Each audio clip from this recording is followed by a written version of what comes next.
Good morning, everyone. Last night, someone in Illinois won the $1.3 billion lottery and talks about the golden calf. And the Torah refers to it as the place of Dizahav, an abundance of gold. Hence, it's called the golden calf. And our rabbis explain that it was a result of so much gold that the Jewish people acquired when leaving Egypt that they created a golden calf. As Moses says to the Jewish people in the book of Deuteronomy that we begin reading this week, Vayishman Yishurun Vayivat. The Jewish people became fat and they kicked. Wealth is a tremendous blessing because there's infinite good you can do with wealth. However, at the same time, it poses its dangers and challenges. As we know, many times people who win lottery tickets, within a few years, their lives are derailed because they don't know how to handle the blessing of success and wealth. We are now in the 3 weeks, and in particular in the 9 days, between the 17th of Tammuz and the 9th of Av, the days that are known as Bein HaMitzarim, the days between the straits, the narrow confinement. However, there's a verse in Psalms there, King David says, Min HaMeitzar, from the confinement and from the narrow straits, I called upon God.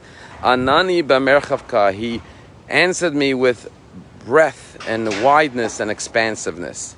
What King David is telling us is that the days of finding ourselves Bein HaMitzarim are days of sadness, but at the same time, they are days of opportunity, because when we call out to God within our distress and God answers us, we forge a deeper relationship with God with tremendous appreciation and gratitude for our life and for our blessings that we could not have achieved without having gone through that distress. Everyone's familiar with the word tsaros. Tsaros means woes, misfortunes, troubles, heartache. But the word tsara literally means narrowness. It's a narrow, confined, restricted place that we find ourselves in when we go through a challenge. However, the same word tsara, if you rearrange the 3 letters, the Baal Shem Tov says it spells the word sohar, which means a window, which means it is a window for opportunity to find and discover a connection with ourselves on a deeper level, and ultimately a connection with God that we could not have achieved without going through the narrow straits. And so as we go through these 9 days, which are days we're not allowed to eat meat, we're not allowed to drink wine, we're not allowed to go swimming, we're not allowed to hear music, we're not allowed to take haircuts. They're days of sadness. And on Sunday we will fast the fast of 25 hours of Tisha B'Av. Obviously we want to get through these sad days because we want to have a happy summer. We don't want to be in this narrow confinement.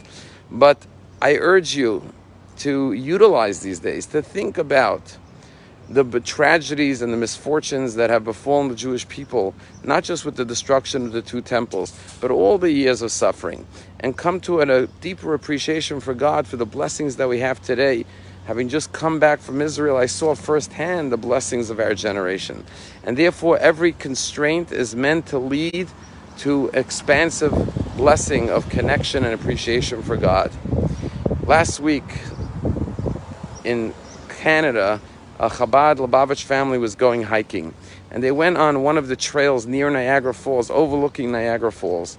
And the mother was walking with her children and her husband when suddenly she slipped and she started going over the cliff. And she describes in vivid detail how she saw this thick root of a branch sticking out, and she grabbed a hold of it and she tried to stop herself from falling. But unfortunately, she went over the edge, and she describes going over the edge of this waterfall on this trail and thinking to herself, this can't be my time to die. I'm too young. I have 5 children. And suddenly she goes over the cliff and she feels like she's floating down the water, and she falls 60 to 70 feet. And suddenly she lands with a big thump on some rocks, hits herself, bangs her head, and then she can't believe it. She's actually alive. She feels herself, she touches her head, she feels a little bit of blood. She's shocked to see that she survived it. She begins to cry with joy. 3 hikers up above saw this. They couldn't go down the cliff, but they found a trail to go around and get to her and calm her and reassure her that she'll be okay. It took 45 minutes for the fire and police rescuers to get to this part of the trail, and they couldn't get down, so they had to take ropes to get down to the bottom of this cliff that she had fallen upon. Ultimately, they couldn't get her out, so they had a boat come, and they rescued her and brought her to shore. As they were rushing her to the hospital to be checked out, she said, I'm pregnant. I hope my baby's okay as well. When she came into the room, the first thing she said to the doctors and the nurse was, please check my womb to see if my baby's alive. She describes with great emotion how they put the Doppler on her womb, and suddenly she heard the heartbeat of her baby. And she's filled with joy and gratitude to God. And she said when she came to the hospital, she was kept overnight for observations. And there were people with her in the ward that had gone through other injuries, and many of them were crying and screaming in pain. And she said to herself, why did God put me in this situation? Why did I have to go over the cliff? And then God saved me. If he was going to save me, why did he send me over the cliff? And she said, maybe God put me here so I could pray for these other people with me in the hospital. And she took out her book of Psalms and started to pray for all the people around her. Listening to this woman's description, her joy, her appreciation, her gratitude to God, her excitement to be alive is so palpable, so full of vivaciousness and enthusiasm and passion and excitement. And the joy she will live with every day of her life, remembering this story, the joy she will have every time she looks at her child who is now in her womb after the baby will be born, the story she will tell this child will be a joy that most of us will not know. Thank God, because we didn't go through that harrowing experience. But when God puts you through a challenge, through a hardship, through a struggle, don't just think, why is this obstacle in my way in life? Because it's not in your way. It is the way that God puts you on, because this is part of your way, part of your journey.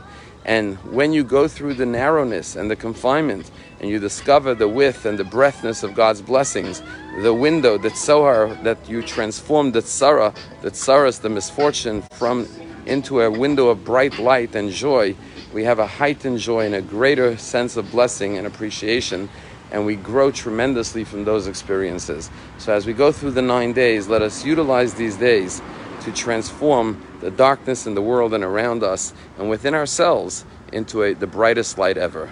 Have a wonderful day.